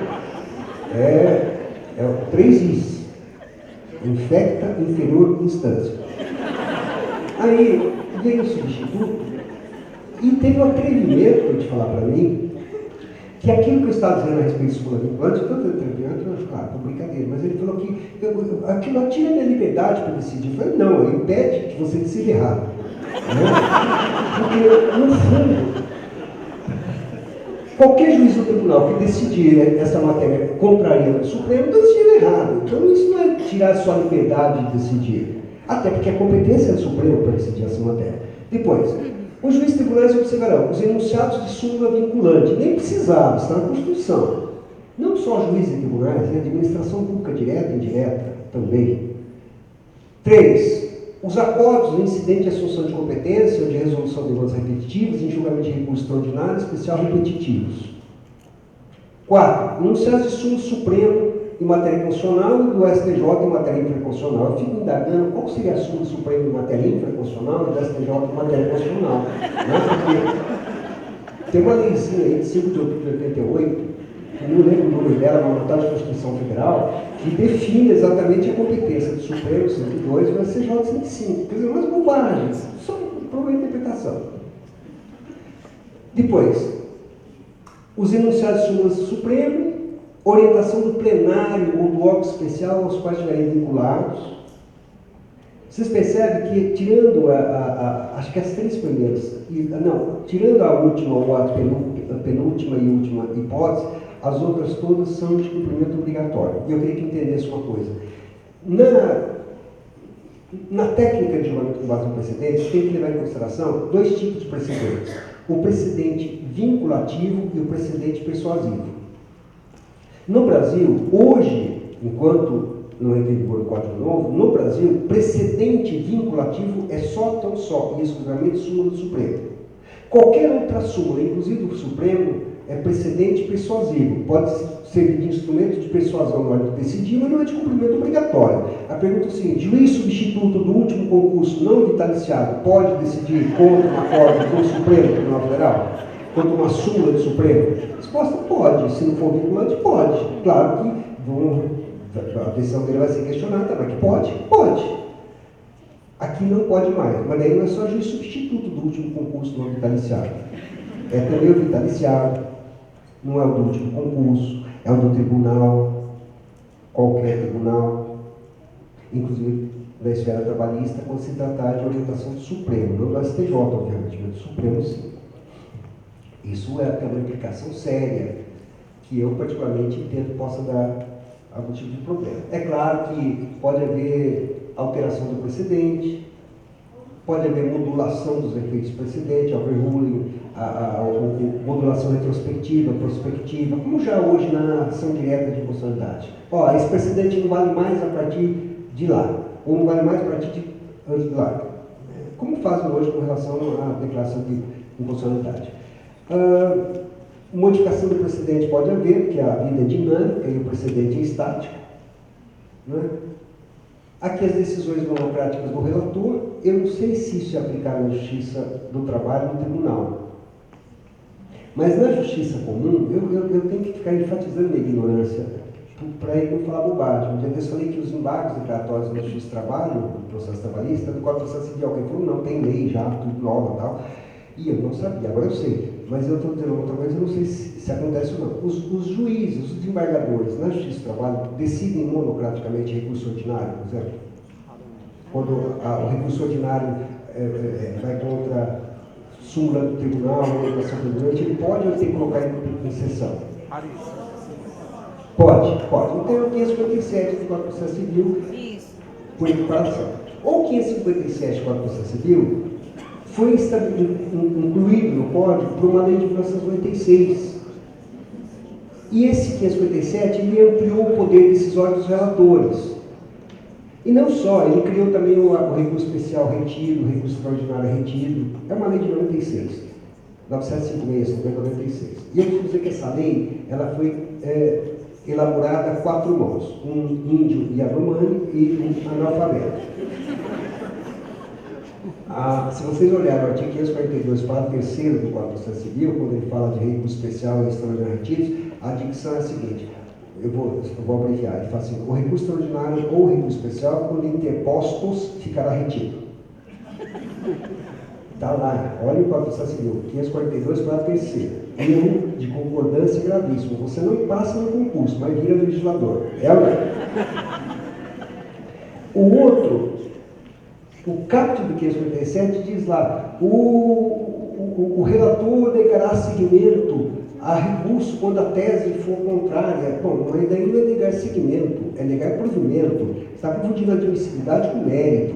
E daí ele fala: quando o recurso estiver em confronto com a súmula. Não tem jeito do recurso estar em confronto com a súmula, a não ser que você pegue os autos processos e no livro de súmula coloca um frente ao outro. Porque, na verdade, o que ele quer dizer é que ele negará provimento quando a tese recursal for contrária à orientação jurisprudencial ou ao enunciado sumular. Uma redação muito ruim. O que esse artigo faz, 932? Ele mantém as atribuições do relator com uma redação melhor. Agora eu falei a parte do índio. A parte do índio, do 557, é a seguinte: quando a FUNAI descobriu a tribo Yanomami, ela percebeu que era uma tribo ainda muito comunitária, nada a ver com a nossa civilização. Por exemplo, eles sabiam distinguir 1 de 2, mas 3, 4, 5 era um monte. Então, 1 e 2 não vão além disso, não iam além disso. Se vocês olharem o 557, do Código de Processo Civil em vigor, vocês verão que eles têm 3 parágrafos, mas não o terceiro. Ele tem parágrafo primeiro A, sabe Deus por quê? Mas começa o parágrafo primeiro A, daí você fala: agora vem o B, não, agora vem o primeiro, e logo em seguida o segundo. Essa é a parte do índio. Vejo que a parte menos de uma vez. Eu sou muito pirroto, falo demais. Uma vez eu estava lá procurando lei geral da República em Brasília, assim que a lei entrou em vigor, e eu falei isso, só de que eu não falei do analfabeto, eu estava em Brasília, né? Mas eu falei do índio. Assim que ele terminou a palestra, viu um rapaz simpaticíssimo, coitado, muito bem vestido, educado, tá? Falou: olha, professor, eu sou assessor legislativo e eu ajudei na elaboração, na redação e tal.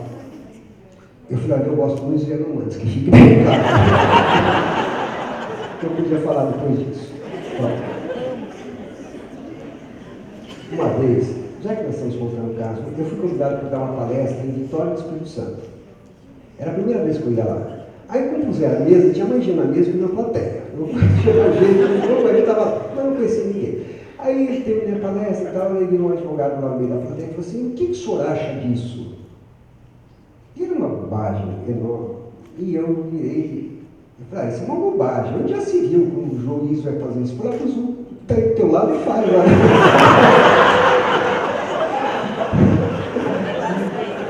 Eu ia fazer o quê? Aí eu fiquei constrangido, ele ficou constrangido, ele falou, não, doutor, daí ficou pior em mim, porque ele falou, é que lá a gente aplica o Código de Processo Civil Municipal. Eu falei, tá bom.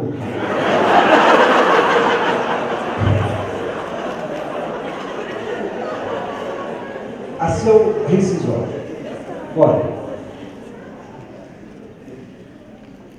você estava contando, eu contei uma história hoje, para alguns eu vou contar para vocês também rapidinho. Vocês sabem a diferença entre o advogado e o sanguessuga? Não. O sanguessuga abandona a vítima quando ela morre. O advogado faz inventar. Morre. E olha, eu sou advogado agora. Mas não trabalho na área de sucessão. Olha, gente, falando de novo, desculpa. Agora falando sério, estamos terminando. 966.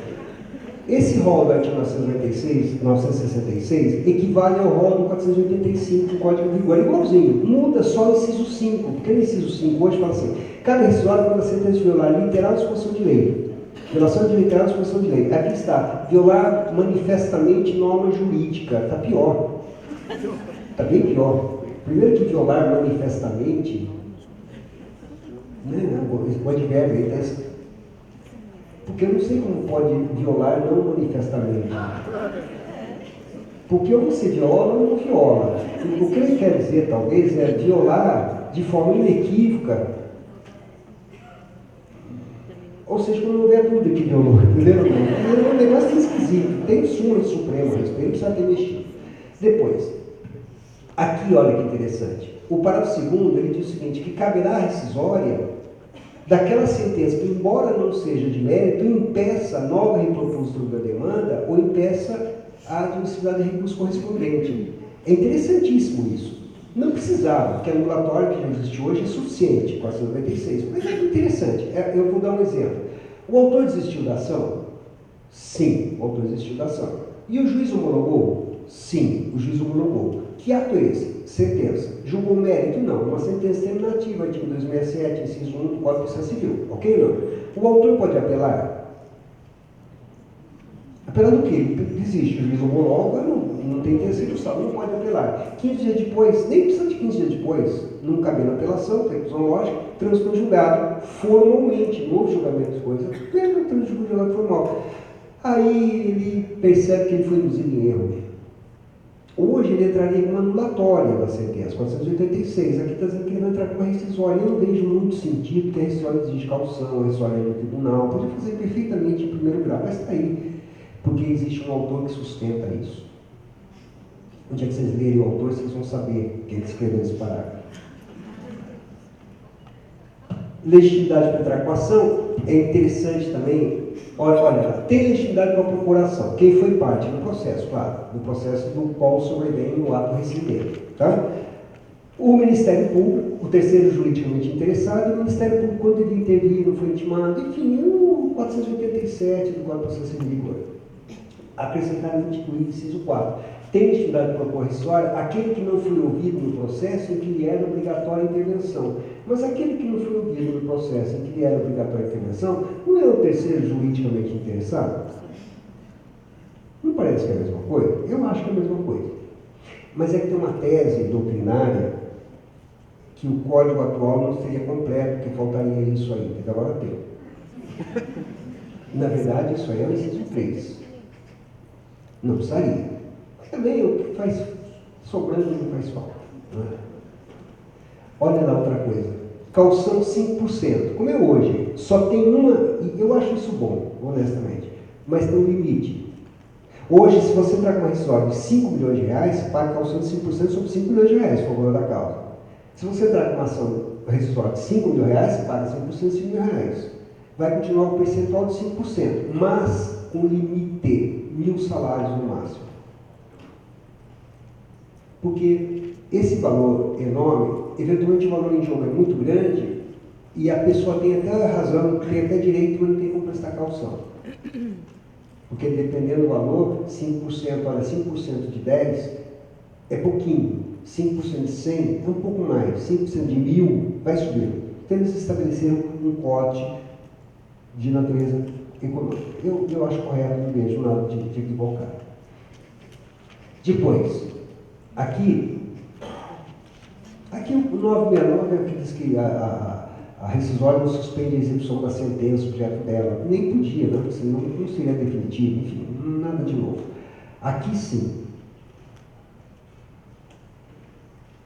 Hoje, transitou em julgada a sentença, isso vale para o juiz de trabalho, hein? Transitou em julgada a sentença? Sim. Prazo para entrar com rescisória. Decadencial. Começou, terminou, acabou. 2 anos. É assim hoje. Como é que é no Código Novo? No Código Novo é o seguinte: se o prazo decadencial terminar nas férias forense, feriado, dia útil, prorroga o primeiro dia útil seguinte. Tá? Não é assim que se trata prazo decadencial, mas essa é uma opção legislativa que eu nem critico, tá certo. Está entre nós, falando que está em férias, vai terminar o. Tá certo, nenhuma crítica. A segunda coisa, a rescisória pode ser fundada em documento novo. Aquele documento que, se você tivesse se valido dele antes da sentença, teria sido suficiente por si só para gerar resultado diferente. Mas você não tinha esse documento, ou porque você não sabia da existência dele, ou porque sabia, mas não localizou. O que o Código hoje fala? Ele fala, se você, depois do trânsito julgado, localizar esse documento novo, imagine a ação de cobrança de dívida paga. O réu alega que pagou, mas não apresentou o recibo de quitação. Alegar e não provar, equivale. Não alegar, condenado, não? E não apresentou o recibo porque ele não acha o recibo. Depois do trânsito julgado, ele acha o bendito recibo. Aí ele pode entrar com ação rescisória. Porque esse documento, naquela ocasião, antes da sentença, teria sido suficiente por si só para gerar resultado diverso. E se passou 2 anos? Hoje, se passou 2 anos, dançou. Localizou o documento 2 anos, um dia depois, dançou. Não no novo código. Está certo. Olha o que ele diz. Se fundada a ação, no inciso tal, o termo inicial do prazo será a data da descoberta da prova nova, observado o prazo máximo de 5 anos do trânsito julgado. Ou seja, você tem 2 anos, que seria o prazo normal, você tem mais 3 anos nesse caso, no máximo 5, porque também não podia ser indefinido, no máximo 5, entenderam? Não? Mas você ganha um tempo, porque o prazo começa a correr não do trânsito julgado, sim da data em que você teve acesso, descobriu o documento. Então o caso mais interessante é esse, que é esse aqui. Simulação e colusão. O prazo começa a contar para o terceiro prejudicado e para o MP, que não intervém no processo, a partir do momento que ele tem ciência da simulação da colusão. Se essa ciência se dá com documento novo, daí são no máximo 5 anos. Não se dá com documento novo a qualquer tempo. 10 anos depois, 20 anos depois. Não tem limite, essa é uma interpretação razoável. Não tem limite. Mas isso gera insegurança jurídica. Porque a Constituição Federal diz que a lei nova não pode, né, interferir no direito adquirido, no negócio no ato de uso perfeito, na conjugada material. Se você pode a qualquer tempo questionar a conjugada material, você está estabelecendo uma situação de insegurança jurídica. Em todo caso, é o que está no código. Para terminar, recursos. Aqui o interesse é quase nenhum, na medida em que o que interessaria aqui? Embargos, agravo, uma situação particularíssima, e recurso extraordinário. Eu não vou falar de recurso extraordinário, porque recurso extraordinário podia ser regulado de forma diferente na Constituição. Tem lá umas regras procedimentais, então não tem nada diferente. O recurso ordinário e constitucional também não há nada diferente a falar porque é na Constituição. Então eu vou dar uma panorâmica dos recursos. Em primeiro lugar, desaparece a figura do agravo retido. Não haverá mais agravo retido. Eles tentam copiar a Justiça do Trabalho. vai prevalecer o princípio da irrecorribilidade das decisões interlocutórias. Decisões interlocutórias não comportarão mais recursos, salvo quando comportar. Tá? Vocês estão rindo? Vocês vão entender o que eu quero dizer com isso.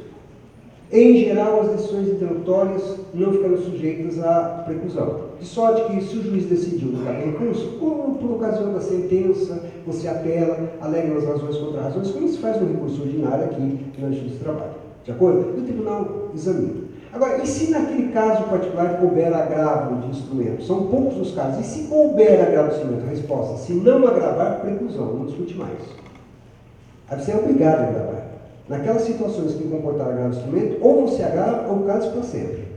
Ok? Entenderam? Por isso que eu falei, caberá em situações, a regra não cabimento, mas no fundo, nas situações pontualmente indicadas, é de cabimento. Quais são as situações? No Código há 11 casos de cabimento de agravo de instrumento, pontualizados num rol, fora os casos que estão indicados em outros dispositivos espaços. Por exemplo, a decisão que converte tutela antecipada e tal, cabe agravo. A decisão que converte uso da prova, cabe agravo. Então, na execução, cabe agravo. Situações excepcionais. Eu contei, deve ter uns 20 ou 30 casos, não chega a 30, uns 20 e poucos casos que comportarão agravo de instrumento no Código atual. O que é para quem acha que o agravo atrapalha, é um grande avanço, porque hoje, em tese, no Código de Processo Civil, qualquer caso comporta agravo, qualquer decisão. É verdade que a preferência é para o agravo retido, que não haverá mais, mas qualquer decisão comporta agravo hoje, não comportará no futuro. Só que a justiça comum não é a justiça do trabalho. O advogado trabalhista, ele já sabe e está condicionado à seguinte realidade: só cabe agravo do instrumento da decisão que indefere recurso ordinário. Nada mais. Você já sabe como se comportar. O advogado que atua na Justiça Comum Federal ou Estadual tem a cultura de recorrer das decisões interlocutórias. Não podendo recorrer das decisões interlocutórias, ele vai impetrar mandado de segurança. Em outras palavras, hoje, quando eu falo disso, eu falo para os meus alunos: olha, cabe agravo nas hipóteses previstas em lei e nas demais todas. E agora eu vou dizer no Código Novo: cabe agravo nas hipóteses previstas em lei e nas que não couber, caberá mandado de segurança. Ou seja, não cabe no recurso ordinário do agravo, mas cabe uma ação tutelar de gênese constitucional que vai dar vida a um processo para conseguir obter aquilo que por agravo você obteria. Entenderam? Nós vamos voltar à década de 70.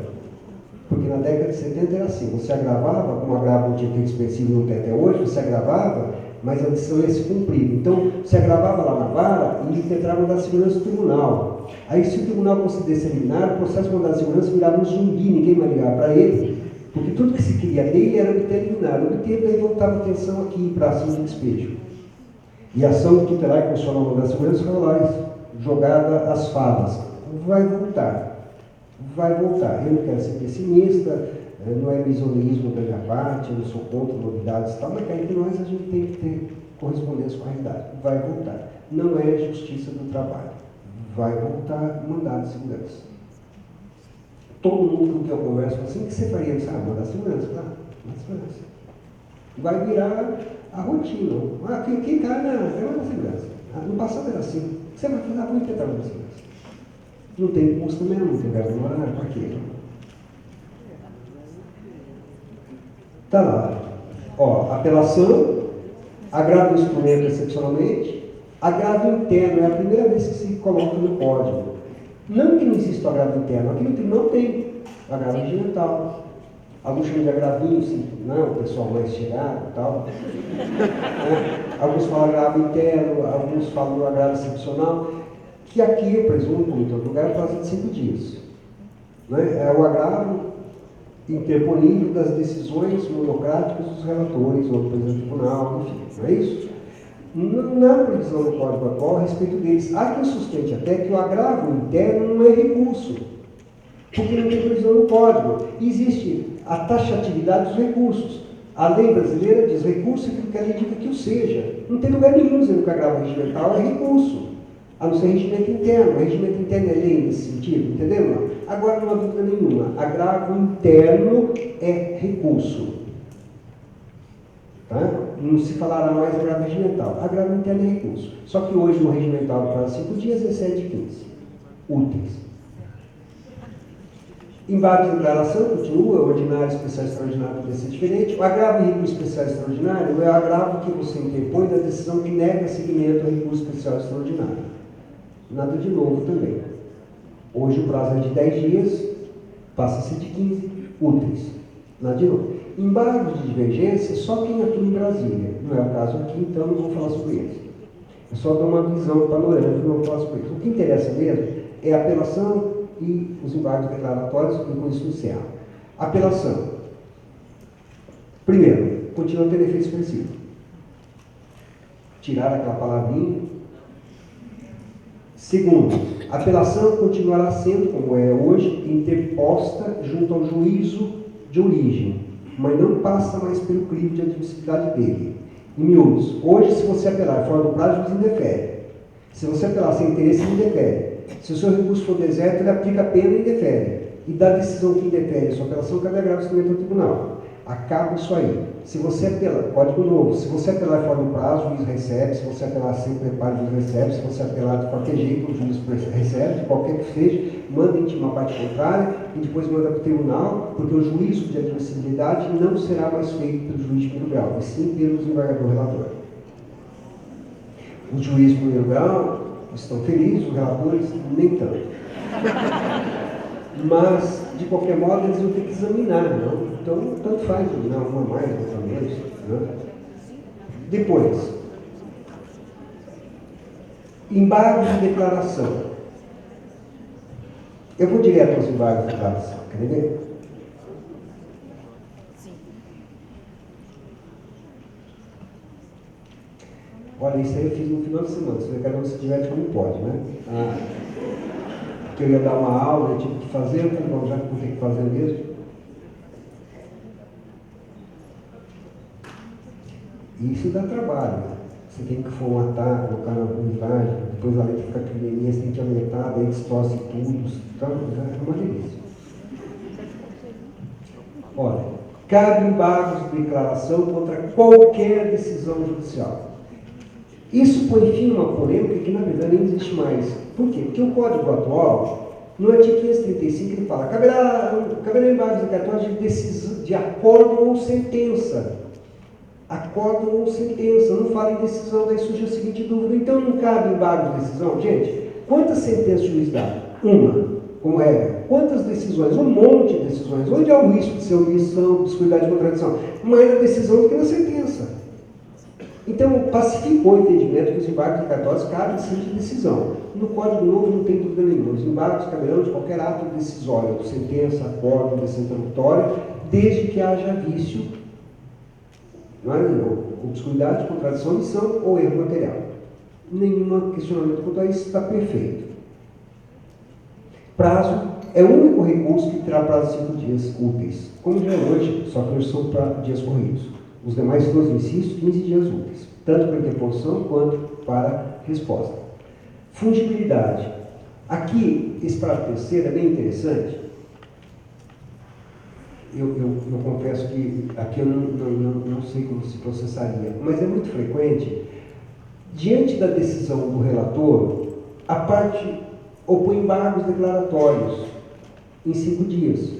E o relator fala, olha, os embargos declaratórios se prestam a corrigir a omissão, obscuridade e contradição. Nesse caso particular, não é isso que você quer não, viu? Você está querendo realmente que reveja a minha decisão. Eu estou recebendo os seus embargos declaratórios como agravo interno. Você já viu acontecer isso? Não, nem verão hoje no Código atual. No Código Novo vai ter que fazer a fungibilidade. O relator, se ele entender que os embargos declaratórios foram mal direcionados, ele vai ter que converter, adaptar e julgar como agravo interno. Tá bem? Segundo, complementação das razões de recurso anterior. Isso aqui é uma outra barbaridade que eu não sei se aqui funciona. Nós sabemos todos que os embargos declaratórios, opostos tempestivamente, eles interrompem o prazo do recurso seguinte.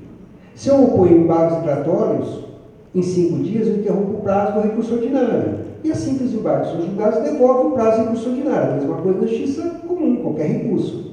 Só tem um problema. Vamos voltar para o processo civil. O prazo de embargo, 5 dias. Falando hoje, mas vale para o futuro. Prazo de embargo, 5 dias. Apelação, 15. O que você faz? O termo inicial dos prazos é o mesmo. O termo final é que é diferente. Aí, quinto dia, se você for ao cartório e perguntar, sabe se for processo eletrônico, se for ao cartório e perguntar se a outra parte embargou, o cartório não sabe te informar. Você fala assim, escuta, sabe se a parte contrária embargou? O cartório fala, sei lá, tem essa pilha aqui para juntar, sei lá, daqui a 2 meses você me responde. O fato é que você não sabe se a parte contrária embargou ou não. O que você faz no 15º dia? Você apela. Aí você fica sabendo que a parte contrária embargou. Aí veio o Supremo, a primeira parte foi do Supremo, depois espalhou para todo lugar. O Supremo falou, tá vendo, olha, você devia ter reiterado o teu recurso, então. Porque se o prazo estava interrompido, quando você recorreu, você não sabia, mas o prazo estava interrompido, então você devia ter reiterado o teu recurso. Então você desistiu do teu recurso, tem que reiterar. Se não desistiu, a gente fala assim, mas tem que reiterar. Ou desistiu por quê? Porque então o seu recurso é intempestivo. Eu falo, escuta, intempestivo é aquele recurso que depois que o prazo se esgotou. Nesse caso, não tem prazo, então ele é prematuro, mas não intempestivo. E a lei pune a intempestividade, não a prematuridade, são diferentes. Agora, qual foi o raciocínio? O raciocínio é o seguinte, julgando embargos é possível modificar julgamento? O chamado efeito modificativo excepcional, alguns falam efeito infringente. Não é efeito infringente, não pode haver efeito infringente. Se houver efeito infringente, os embargos têm que ser rejeitados. Efeito infringente é aquele que você utiliza os embargos para tentar alterar o julgamento. Não pode. Mas você pode utilizar os embargos para corrigir o efeito da sentença? Omissão, por exemplo. Quer ver um exemplo? O réu fala na contestação. Prescrição, ação indenizatória. Prescrição, e se não houvesse corrido prescrição, eu não pratiquei ato ilícito nenhum, não devo nada, e se ainda que eu houvesse praticado, o valor que o autor exige a título de indenização é exorbitante, é enriquecimento sem causa. 3 defesas, prescrição e não ilicitude e tal. Aí o juiz chega na sentença e fala, o réu alegou na contestação que não praticou ato ilícito. A prova demonstra que praticou, veja, testemunho e tal. O réu alega que o valor da indenização é muito elevado e tal. Olha, o laudo pericial está certo, condena o réu. Aí o réu põe embargo na carta e fala, doutor, é o seguinte, eu aleguei prescrição e a sua sentença é omissa, é mesmo. Se ele embargar em 5 dias, ele tem razão ou não tem? Tem, porque a razão dele é a seguinte, a sua sentença é omissa. E é. Ele tem razão, o juiz tem que acolher os embargos. Aí o juiz fala assim, acolhe os embargos. Vou corrigir a omissão. Como é que você corrige a omissão? Enfrentando a questão omitida. Ele fala assim, vou corrigir. Olha, eu estou analisando a questão da prescrição. Não vou prescrição não, você está condenado mesmo. Acolho os embargos e não modifico. Corrijo o defeito, mas não modifico. De acordo ou não? Segunda hipótese. O réu embarga e fala, a prescrição. O juiz fala assim, eu acolho os seus embargos. O réu, você tem razão. A sentença é omissa porque não apreciei esse fundamento da sua defesa. Apreciou agora e realmente houve prescrição. Nesse caso, gente, ele tem que inverter o julgamento. Ou não? Claro que tem. Entenderam? Isso não são embargos declaratórios com efeito infringente, são embargos declaratórios com efeito modificativo, porque a modificação resultou da correção do defeito objeto dos embargos. Entenderam? Ora, você acha que se você pensa numa hipótese, o juiz, você ganha a causa, só que o juiz fixa a verba na lei em 10%, você pode recorrer para aumentar a verba para 20%? Pode, você recorre para aumentar a verba para 20%. Só que você não sabe nesse meio tempo que a parte contrária embargou. E depois, para sua surpresa, o juiz acolheu os embargos e inverteu o julgamento. E você que havia ganho e apelou só para questionar a verba do horário, perdeu agora. Não é uma nova sentença, você pode apelar. Ou se modificar alguma coisa, você não pode acrescentar coisas na sua apelação de depósito? Pode, mas você não tem que ficar reiterando quando não houve modificação nenhuma. Se não houve modificação nenhuma, para que reiterar? Você já recorreu. É isso que o Código está dizendo. Isso acaba com a jurisprudência defensiva do STJ. Isso é coisa do STJ, o Supremo. Acaba. Não tem que reiterar coisíssima nenhuma. E, finalmente, necessidade de ratificação e tal. Pré-questionamento. Aqui na Justiça do Trabalho essa questão não existe, porque já tem enunciado no TST há décadas resolvendo esse problema de forma absolutamente satisfatória para recurso de revista. O STJ até agora não resolveu, ao contrário, editou uma súmula criando problema de acesso ao recurso especial.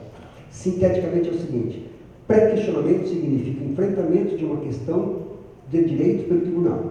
Pré-questionário não é a parte suscitar a questão, é o tribunal enfrentar a questão. Até porque pode haver pré-questionamento de ofício. A parte não alegou, mas é matéria de ordem pública, o tribunal enfrenta. Se a questão for federal, cabe recurso extraordinário, aliás, recurso especial STJ. Se a questão for constitucional, recurso extraordinário Supremo.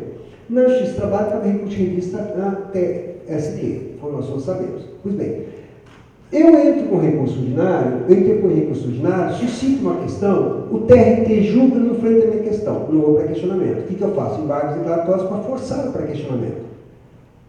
O tribunal de novo não julga, bom, tudo que eu podia fazer eu já fiz, só para Brasília, porque a minha parte é cumprir.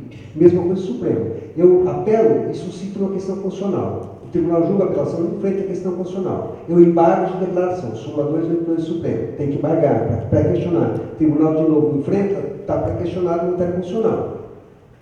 Terceira e última hipótese. Eu apelo e digo o seguinte, a sentença é nula, porque quem a proferiu é juiz absolutamente incompetente. Portanto, foi violado o artigo 112 do Código de Processo Civil, que é a lei federal. Qual é a questão que eu estou suscitando para o Tribunal Judiciário? Violação do artigo 112 do Código de Processo Civil, lei federal. O Tribunal julga minha apelação, não enfrenta essa questão. Aí eu não posso recorrer, daí que eu faço, eu ponho embargos declaratórios e falo, Tribunal de Justiça, por favor, enfrenta a minha questão 112 do Código de Processo Civil. Foi violado ou não foi? Aí ele veio na porta e fala assim, o tribunal não é órgão consultor, o tribunal tem que ficar apreciando todas as questões, daí junta uma emenda do ministro Marco Aurélio, de 40 anos atrás, está sempre a mesma, né? E a emenda fala assim, o juiz não é órgão consultor, não precisa apreciar todas as questões, aí você deu uma ordem, está dizendo assim, o juiz não é obrigado a apreciar todas as questões, sabe as questões que o juiz seja obrigado a apreciar, quais sejam as relevantes e as pertinentes. Então tem que apreciar assim. Tá bem? Aí ele cita aqui e fala, não aprecio. Aí você fala assim, bom, tudo que eu podia fazer eu já fiz. Ó. Eu apelei e suscitei que violou o artigo 112 do Código de Processo, lei federal. O tribunal não enfrentou. Eu embarguei a ninguém que violou para ir falar sobre o 112. Ele enfrentou, então acabou, recurso especial. O STJ fala, não senhor, espera um pouco. Se você suscitou a questão na apelação, o tribunal não enfrentou, você embargou de novo, o tribunal não enfrentou, então o tribunal violou o artigo 535, inciso 2 do Código de Processo Civil, o acordo omisso. E, portanto, você vai ter que recorrer do acordo que violou o 535. O resto a gente vê depois, viu? Se violou, se a sentença é nula ou não. É assim. Entenderam? O que os advogados experientes fazem? Eles interpõem um recurso especial só e falam o seguinte, foi violado o artigo 535 e tal. Se entender que está tudo em ordem, foi violado o 112, porque senão o STJ julga o recurso especial, manda depois de 2, 3 anos, o tribunal local enfrentar a questão do 112 para depois ver se sobe o recurso especial para enfrentar a questão do 112. Entenderam? Não? Isso acaba. Isso é jurisprudência defensiva, acaba, está lá. 1025. Consideram-se incluídos no acordo os elementos que o embargante pleiteou para fim de pré-questionamento, ainda que os embargos de ação sejam inadmitidos ou rejeitados, caso o Tribunal Superior considere existentes erro, comissão, contradição, obscuridade. Ou seja, só parte você fez, o resto não é com você. Como era no TST, como era no Supremo e como passará a ser no STJ. O STJ é pleno de jurisprudência defensiva. Para quem não sabe, jurisprudência defensiva é aquela que diz nem tem quem não tem. Não, nem recorra, porque nós não vamos aceitar o seu recurso por conta disso, daquilo, daquilo outro. Há justificativas para isso, resposta aos montes. O STJ não tem mais como julgar. Eles estão absolutamente sobrecarregados. Não tem mais como julgar. Além disso, a visão que eles tinham lá para lá foi trancada com o prédio do TST. O pessoal está absolutamente indignado, tiraram a visão deles. Enfim. Aliás, é um prédio lindo, né? Prédio lindo. O sonho do Supremo é do TST. Por conta das acomodações, por conta de tudo. Mas o prédio Supremo é canhadíssimo, vocês já foram lá, alguém já entrou, é um negócio deprimente. Se você for claustrofóbico, você... É verdade, é bem pequenininho. No TST não, o TST é bastante arejado, espaçoso, bonito, melhor do que o antigo, melhor do que o do STJ, com certeza, melhor do que os STM.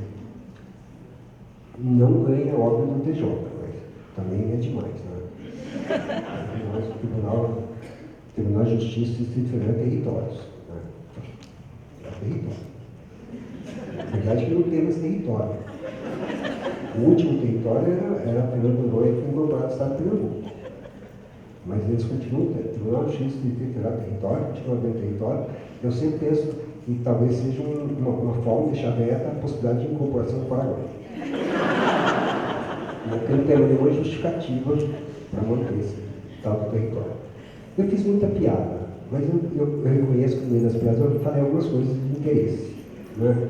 Deixando de lado de novo a última brincadeira, eu quero de novo agradecê-la, doutora, pelo convite, tem sempre me prestigiado muito.